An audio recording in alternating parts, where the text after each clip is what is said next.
দোস্ত আজকের ভিডিওয়ে আমরা বামুনহাটের সব কয়েকটি দুর্গাপুজোর মণ্ডপ ঘুরে ঘুরে দেখব। যদিও পুজো শুরু হতে আর মাত্র কয়েকদিন বাকি, বামুনহাট বাজার কিন্তু ততটা জমে ওঠেনি। কারণ এখন কিন্তু মানুষ আর বামুনহাটেই কেনাকাটা করে না, সবাই দিনহাটায় চলে যায়। বামুনহাটের সব থেকে বড় পুজো মণ্ডপ এবার হচ্ছে ঢেপঢেপির পার, যেটা এইবার মনে হয় সব থেকে বড় পুজো মণ্ডপ। তথা এবার এই পুজো মণ্ডপ আমার দিনহাটার পুজো মণ্ডপের সাথেও পাল্লা দিবে মনে হয়। খুব সুন্দর এবং খুব বড়, যথেষ্ট বড়।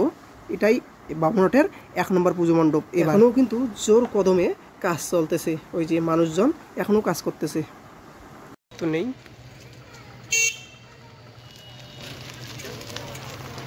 তো উপরে কাজ করতেছে।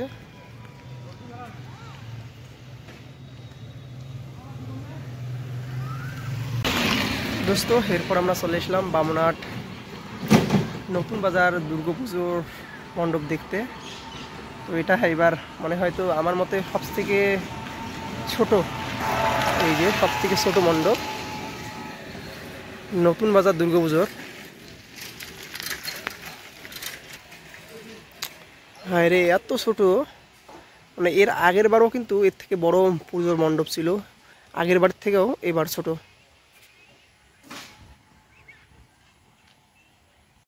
দোস্ত এরপরে আমরা যাচ্ছি বামুনহাট স্টেশন পাড়া দুর্গাপুজোর মণ্ডপ দেখতে। তো চলো বামুনহাট স্টেশন পাড়ায়। দোস্ত এই যে অবস্থা বামুনহাট স্টেশন পাড়ার দুর্গাপুজোর প্যান্ডেল, নতুন বাজারের থেকেও মনে হয় ছোটো নাকি। এটা হচ্ছে বামুনহাট স্টেশন আর স্টেশন পাড়ার দুর্গাপুজো। আর এই যে এটা হচ্ছে বামুনহাট অফিস পাড়ার দুর্গাপুজোর পুজো মণ্ডপ।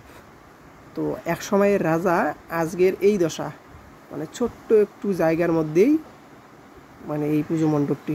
কি আর বলবো, এক সময় কিন্তু বামুনহাটের সব থেকে বড় পুজো হতো এই বামুনহাট অফিস পাড়ার দুর্গাপুজোয়।